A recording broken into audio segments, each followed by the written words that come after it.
இன்றைக்கி Wednesday. Husband office கிளம்பிட்டாங்க. எங்களுக்கு வந்து மார்னிங் பிரேக்ஃபாஸ்ட்டுக்கு ப்ரோட்டீன் தோசை செய்ய போகிறேன்.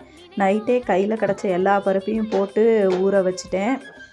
அரைக்கும் போதே கூட பூண்டு, சீரகம், தேவையான அளவு உப்பெல்லாம் போட்டு அப்படியே அரைச்சிட்டேன். இப்போ தான் ஃபஸ்ட் டைம் ட்ரை பண்ணுறேன். எப்படி வருதுன்னு பார்க்கணும். கொஞ்ச நேரத்துலேயே மாவு டக்குன்னு அரைஞ்சிருச்சு. நல்லா தோசை ஊற்றி எடுக்கிறதுக்கும் சூப்பராக வந்துச்சு. சாஃப்டாக இருந்துச்சு. தொட்டுக்கிறதுக்கு தேங்காய் சட்னி, வரமிளகாய் போட்டு ரெடி பண்ணேன்.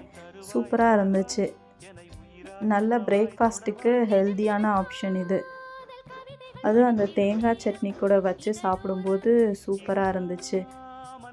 எங்கள் பாப்பாவுக்கும் ரொம்ப பிடிச்சிருந்துச்சி. இப்போல்லாம் கொஞ்ச நாளாக இந்த டூடுல் ஆர்ட் மேலே ரொம்ப க்ரேஸ் ஆகிடுச்சு. ஃப்ரீயாக இருக்கப்பெல்லாம் டெய்லி ஒரு ஆர்ட் பண்ணிகிட்ருக்கேன். ரொம்ப போர் அடிக்குது, மைண்ட் ரிலாக்ஸாக இருக்கணும்னா இந்த ஆர்ட் பண்ணால் நல்லா ரிலாக்ஸிங்காக இருக்கும்.